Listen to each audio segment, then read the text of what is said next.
तीन बेटियां मेरी, तीसरी हुई 12 साल बाद सेकंड बेटी की।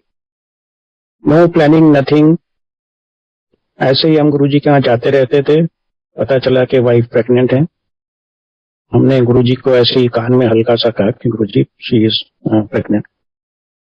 गुरुजी ने कहा जा कल्याण की।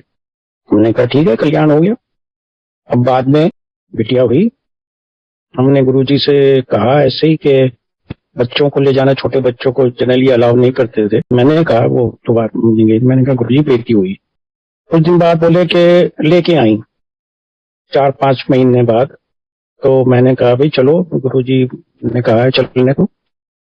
ये भी गुरुजी का बड़ा शौक था कि वो बच्चों को, जिसको उनका मन था, ब्लेस करने। हमारी मदर ने हमारी बेटी का नाम कुछ रखा था। हम लेके गए, बड़े डरते डरते पीछे वही जहाँ गुरुजी का रूम था उसके बाहर ही हम बैठे थे। मैंने कहा गुरुजी की नजर ना पड़ जाए, नहीं कभी ये हो कि भाई बच्चा अलाउड नहीं है। बीच में उठ के गुरुजी अपने रूम में जा रहे थे। उन्होंने देखा हम बैठे हैं वहां, तो उन्होंने कहा की ना रखा है इसका। तो हमने कहा गुरुजी ये रखा। अंदर चले गए। 5-7 मिनट बाद बाहर आए, वो बगल में एक कबर्ड था, उसके ऊपर वो बैठ गए, चौकी मार के चेंज करके आए थे। बोले इसका नाम महिमा रखो। हमने कहा जी गुरुजी। तब से वो उसका नाम महिमा हो गया। बस जाके वो अपनी गद्दी में बैठ गए, हम उठ के आ गए। तो गुरुजी ने हमको बुलाया था बच्चे के साथ सिर्फ उसका नाम रखने के लिए। और हम ये मानते हैं कि गुरुजी ने किसी कारण से हमें जबरदस्ती वो बच्चा दिया, उसका नाम उन्होंने खुद रखा।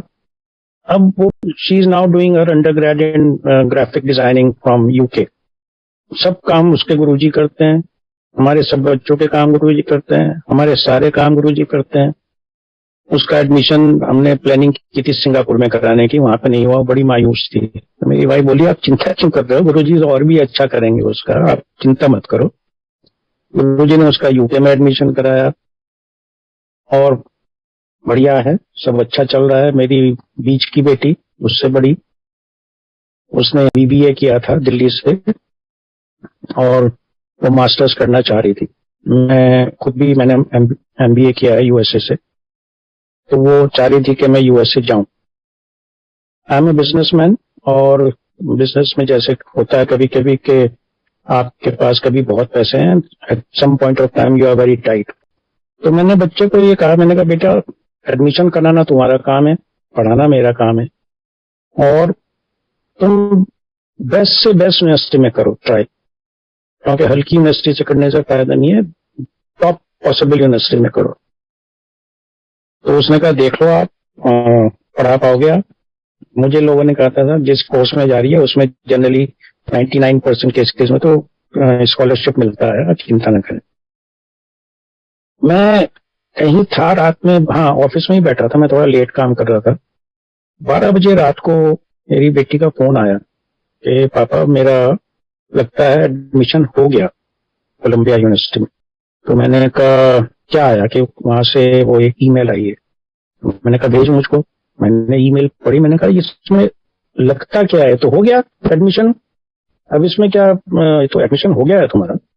तो उसने कहा वो मांग रहे हैं आपसे, वो यस मांग रहे हैं। मैंने कहा कर दो।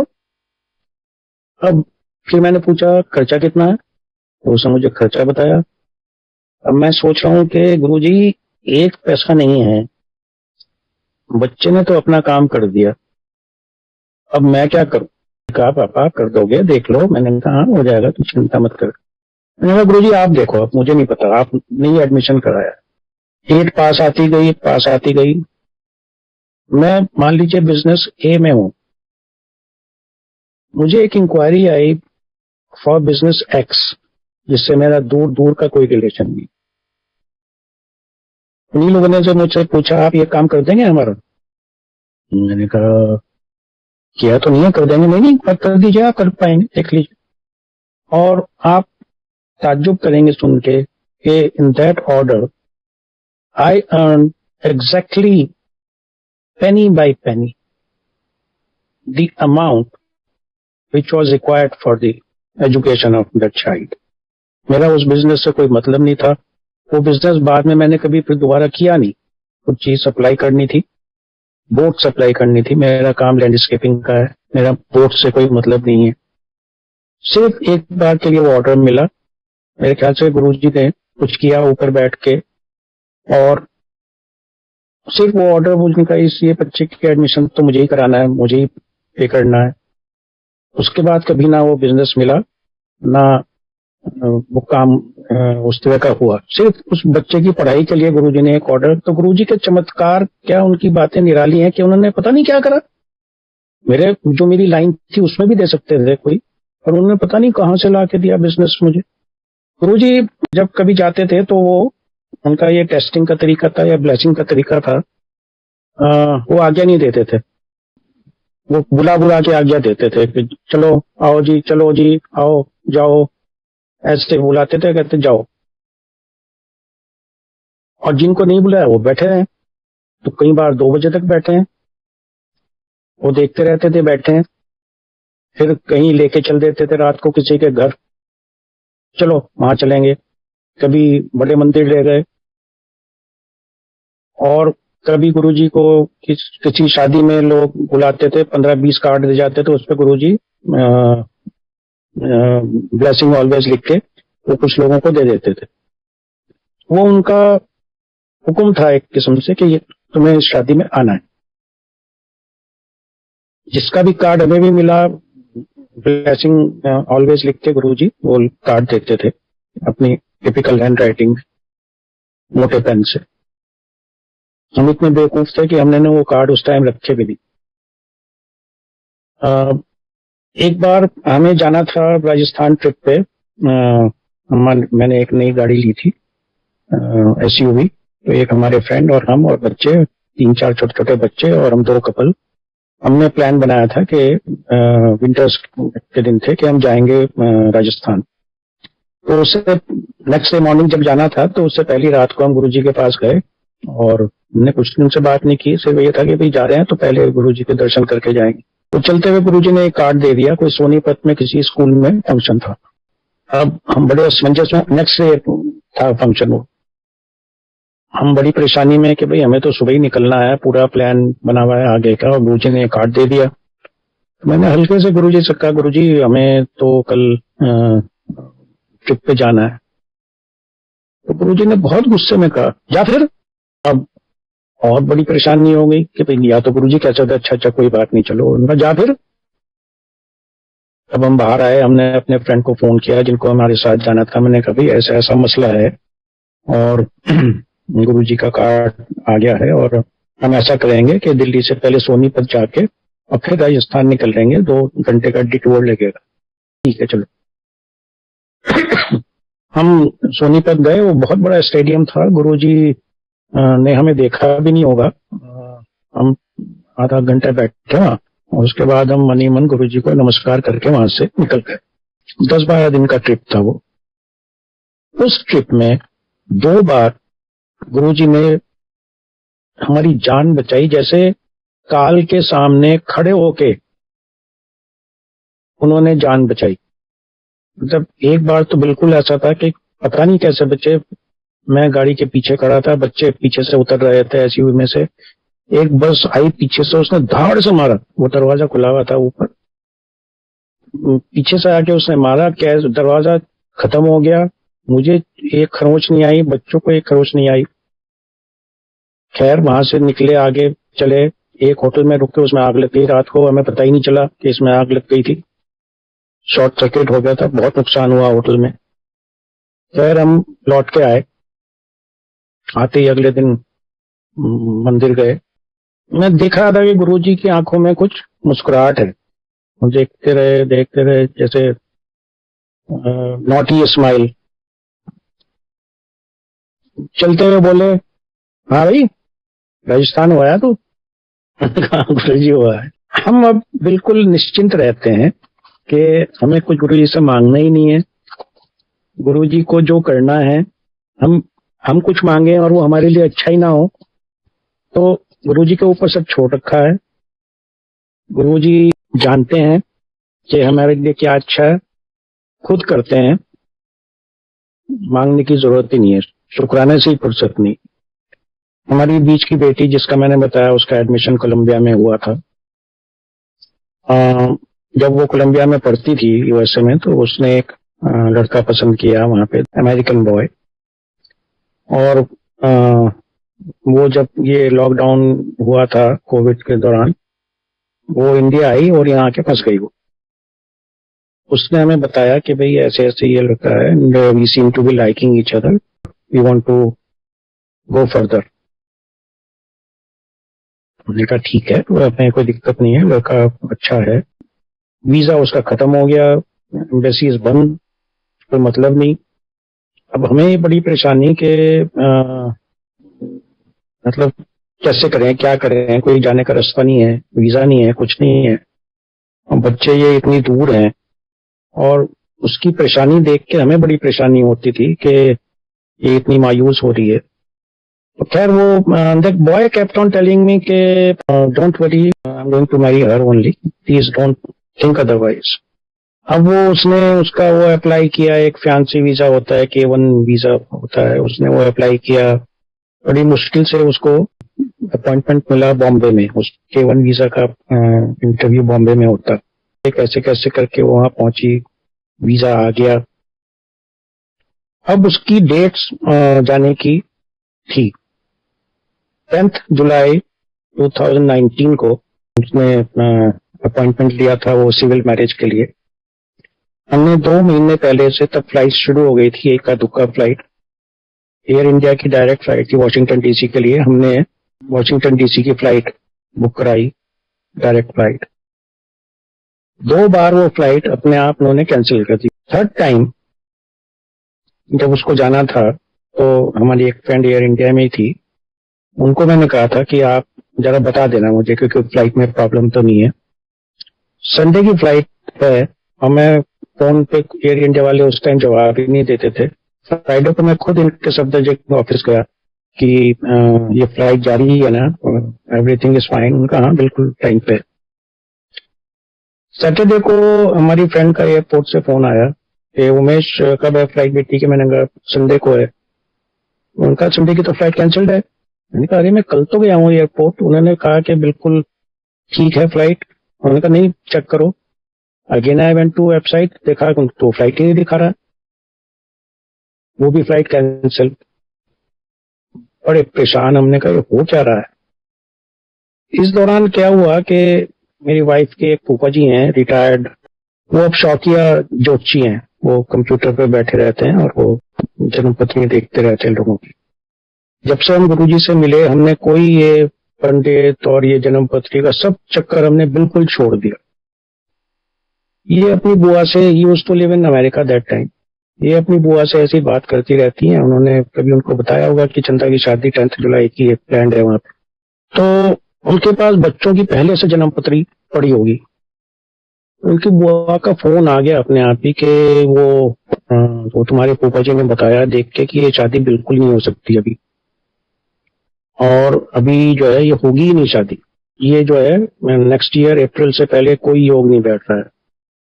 मैं बड़ा गुस्सा हुआ। मैंने कहा क्यों बताया तुमने उनको, जब हमें पूछना ही नहीं, गिनना ही नहीं, तो क्यों तुमने। उन्होंने कहा कि मैंने नहीं बताया, उन्होंने खुद, मैंने तो ये तो सही बताया 10 जुलाई की शादी है, उन्होंने खुद ही मुझे बताया। अब हम ये सोच रहे हैं कि हो सकता है इसी वजह से कैंसिल हो रही हैं फ्लाइट्स। अब पता नहीं क्यों हो रही हैं, कैसे हो रही हैं, इसी में कोई अच्छाई है, लेकिन एक मन में ये है कि भैया ऐसे ऐसे डिले होता रहेगा, कैसे होगा। हमने सुना था कि गुरुजी हाथों की लकीरें बदलते हैं। अब आप सुनिए कि वो कैसे बदली गुरुजी ने। हम कहते हैं गुरुजी भगवान के दर्शन हो जाएं, शिव जी के दर्शन हो जाएं, लेकिन जिस दिन शिव जी हमारे सामने अपने जलवा और जलाल में आके खड़े हो जाएंगे ना, तो उस दिन हम डर के मारे डर जाएंगे कि उनका जलवा और जलाल देख के। 7 जुलाई फोन आया मेरे भांजे का, ये लिव्स इन सिंगापुर। उसका फोन आया कि मामा मैंने फ्लाइट बुक करा दी है, और ये जो है 7 जुलाई की है। 10 जुलाई उसकी शादी है वहां, 7 जुलाई की फ्लाइट है। मैं फिर परेशान, मैंने कहा यार ये फिर ना कैंसिल हो जाए। तो मेरी वाइफ बोली कि नहीं इस बार जाएगी, पक्का जाएगी। मैंने कहा क्यों भाई, कि बर्थडे है ना गुरु जी का। अरे मैंने कहा 7 जुलाई को यहाँ पहुंची, 8 को पहुंची, 10th को इसकी शादी हुई। अब ये गुरुजी ने कराया। वो ज्योतिषी हैं और बड़े पहुंचे हुए ज्योतिषी हैं। उन्होंने खुद कहा फोन करके कि ये नहीं होगी, लेकिन हम सोच रहे हैं कि पता नहीं क्या ना हो जाए, क्या हो जाए। हमने कहा भेजना तो है ही। मैंने दर्शन से मैंने कहा दर्शन ये बोली, मैंने कहा मैं भेज रहा हूँ। शादी हुई, सिर्फ गुरुजी ने कराई। कहते हैं कि गुरुजी लकीरें बदलते हैं, भाग्य बदलते हैं। गुरुजी ने ही कराई। अब इसको हम इंडिया में दोबारा से इंडियन सेलिब्रेशन कर रहे हैं, और शादी वो 1.5 साल पहले गुरुजी करा चुके हैं। अभी 5-6 महीने पहले संडे के दिन करीब 10 बजे सुबह मेरी वाइफ को ऐसा लगा कि जैसे उनको हार्ट अटैक हो रहा है, टिपिकल हार्ट अटैक सिम्टम्स। हमारे घर से 100 मीटर्स पे ही एक हॉस्पिटल है छोटा सा। मेरे समधी खुद डॉक्टर हैं, वो दिल्ली में रहते हैं, पश्चिम विहार में। उनसे मैंने बात की, उनका फौरन हॉस्पिटल लेके जाइए, ईसीजी कराइए फौरन। अब सामने क्योंकि वही हॉस्पिटल है, हम वहां ले गए, ईसीजी हुआ। जूनियर डॉक्टर ही ड्यूटी पे थे, तो उन्होंने कहा ये तो बहुत खराब है, हमारे यहाँ तो आज कोई कार्डियोलॉजिस्ट आएगा नहीं, आप इनको फौरन बड़े हॉस्पिटल में लेके जाइए, कैलाश हॉस्पिटल थोड़ा दूर है। मैंने अपने समझी से बात की, उनका मुझे वो ईसीजी का फोटो भेजे। उन्होंने कहा फौरन इनको शिफ्ट कीजिए, it seems to be a massive. और उन्होंने ये भी कहा कि एक कदम भी पैदल नहीं चलेंगी, इनको एम्बुलेंस में ही शिफ्ट करना है। उन्होंने कहा अभी तो हमारे पास एम्बुलेंस का ड्राइवर भी नहीं है। खैर हम किसी तरह गाड़ी में बिठा के ले गए। चलते चलते उन्होंने कहा मुझे गुरु जी का स्वरूप दो। गुरु जी का स्वरूप लेके हम विदिन 10 मिनट्स हम पहुंच गए कैलाश हॉस्पिटल। और ये बीच में कहती रही कि गुरु जी चमत्कार करेंगे। वहां हम पहुंचे, उन्होंने दोबारा ईसीजी किया। डॉक्टर स्टार्टेड लाफिंग, आप क्यों आए हो यहाँ? मैंने कहा भाई ये ईसीजी है और सिम्टम्स हैं। तो उसने कहा ये तो यहाँ तो नॉर्मल है ईसीजी आपका। वी न्यू कि गुरुजी ने अपना ट्रीटमेंट कर दिया। अब मैंने अपने समधी से बात की, मैंने कहा जी ये दूसरा वो है ईसीजी। बोली हो क्या रहा है, मेरी समझ में नहीं आ रहा। तो खैर उन्होंने, जो डॉक्टर ड्यूटी पे थे, उन्होंने कहा भाई आप इनका चेकअप तो करो ही कम से कम। तो उसने कहा ठीक है जी, आप ऊपर सीसीयू में भेज देता हूँ आपको। सीसीयू में पहुंच गए संडे के दिन। वहां पे जो उनके सीनियर कार्डियोलॉजिस्ट हैं, उन्होंने आपस में बात की हमारे समधी में उन्होंने, और उनका भी ये देखो ऐसा है, इनका एक मैं वो कर देता हूँ, एंजियोग्राफी कर देता हूँ। वैसे निकलना कुछ नहीं है, लेकिन इनको जरा सा भी फिर कुछ होगा तो ये दोबारा से भाग के आएंगे। तो मैंने कहा जी मुझे नहीं मालूम, जो हमारे समधी कहेंगे तो उनका आप करा लीजिए। तो वो डॉक्टर बोले वहां पे डॉक्टर गंभीर हैं, वेरी सीनियर कार्डियोलॉजिस्ट, तो होना कुछ नहीं है, मैं खुद करूंगा, लेकिन सिर्फ सेटिस्फेक्शन के लिए कर रहा हूँ कि जिससे आप ये हो जाए कि कुछ है नहीं।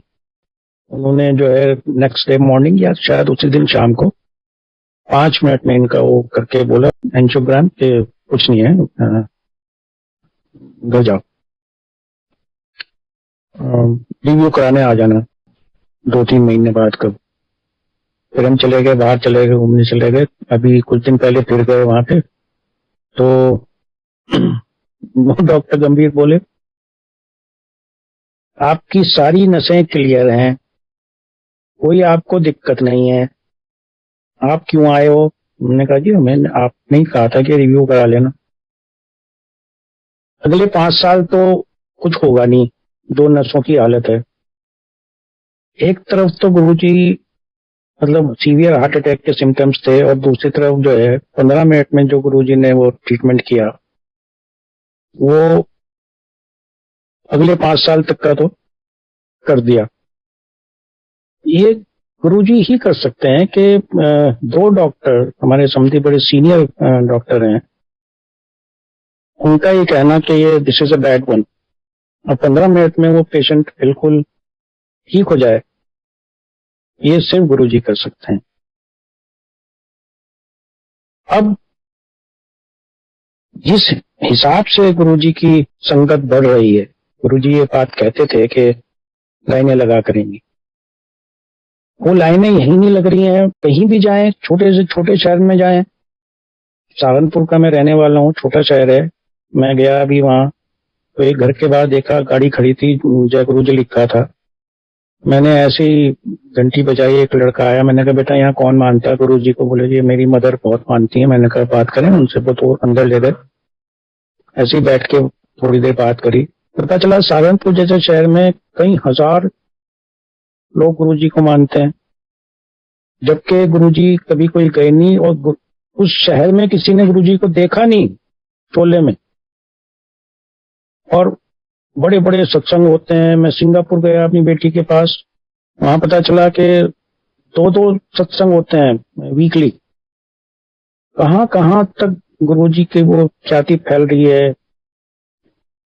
किसी भी मार्केट में आप चले जाइए, आप कहीं भी चले जाइए, हो क्या रहा है बिल्कुल समझ से बाहर है कि कैसे गुरुजी की ख्याति बढ़ रही है। वो लोग जिन्होंने कभी गुरुजी को देखा नहीं, सिर्फ, और ये लोग, ये बिना उनके, ऐसा नहीं था कि उनके परिवार में कोई गुरुजी को मानता था, सारे फर्स्ट जनरेशन है, फर्स्ट टाइम है, इसी कारण से गुरुजी से जुड़ रहे हैं। ऐसे नहीं कि उनके माता पिता मानते थे तो इसलिए वो जुड़े हैं, कि फैमिली में ट्रेडिशन है।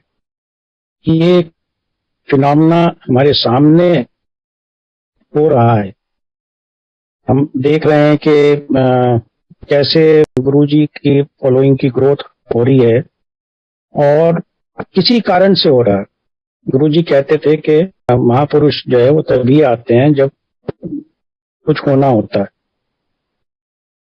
मेरा आप सबसे यही नम्र निवेदन है कि गुरुजी से जुड़ें। हम जब सब जुड़े, डायरेक्ट कांटेक्ट, गुरुजी हमेशा कहते थे डायरेक्ट लिंक बनाओ, किसी की ना सुने कि गुरुजी का कोई रिचुअल नहीं था। गुरुजी के उसमें सिर्फ एक रिचुअल या एक ट्रेडिशन ये था कि कोई गुरुजी का उपदेश नहीं था, कोई उनका ये नहीं था कि साहब ये पहनो ये ना पहनो। अभी सत्संग में कई बार आता है, कोई लिखता है ये बड़े मंदिर से हुक्म आया है कि महिलाएं, आंटी जो है इस तरह के कपड़े ना पहने। कुछ नहीं है ऐसा, गुरुजी ने कभी किसी को कुछ नहीं कहा। गुरुजी शादी में कभी कभी जाते थे, एक तरफ उनकी गद्दी लग जाती थी, वहां आराम से बैठे रहते थे, लोग मिलते रहते थे। दूसरी तरफ ड्रिंक्स भी चल रही हैं, डांस भी चल रहा है। गुरुजी कई बार खुद ही कहते थे जाओ जाओ जाओ एंजॉय करो। गुरुजी का कोई रिचुअल है ही नहीं।